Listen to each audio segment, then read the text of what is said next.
اگر کوئی یہ سمجھے کہ تکبیر کے ذریعے آگ بجھانے کی کیا حکمت ہے، تو یاد رکھیے جلنے کا سبب جو ہے وہ آگ ہوتی ہے۔ جب آگ کسی چیز کو جلاتی ہے، اور آگ شیطان کا مادہ ہے، آگ سے پیدا ہوا ہے، جیسے مٹی سے انسان پیدا ہوا ہے، فرشتے نور سے پیدا ہوئے ہیں، اور یہ جنات جو ہیں یہ آگ سے پیدا کیے گئے۔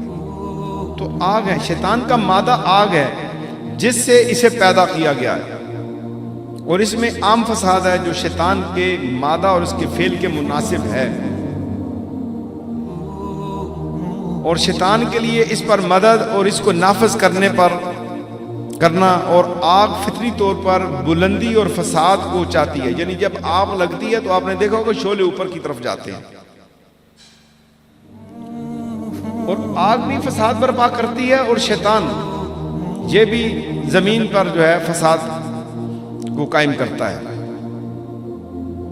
تو اللہ تبارک و تعالیٰ کی بڑائی بیان کرنا، اللہ اکبر اللہ اکبر اللہ اکبر کا ذکر کرنا شیطان اور اس کے فعل کو مٹاتا ہے۔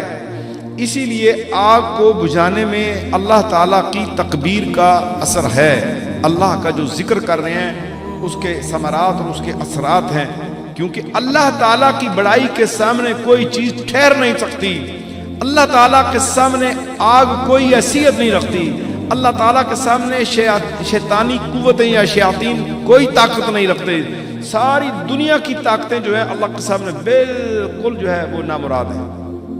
اور پس جب مسلمان مومن اللہ کی بڑائی بیان کرتا ہے، اللہ اکبر اللہ اکبر اللہ اکبر کہتا ہے، تو اس کی بڑائی اور اس کا ذکر جو ہے آگ کو بجھانے میں مؤثر ہو جاتا ہے۔ اور جو شیطانی مادہ ہے، یعنی آگ شیطان کا مادہ ہے، تو اس سے وہ آگ جو ہے بجھ جاتی ہے، اس میں مدد اللہ کی طرف سے شامل حال ہو جاتی ہے۔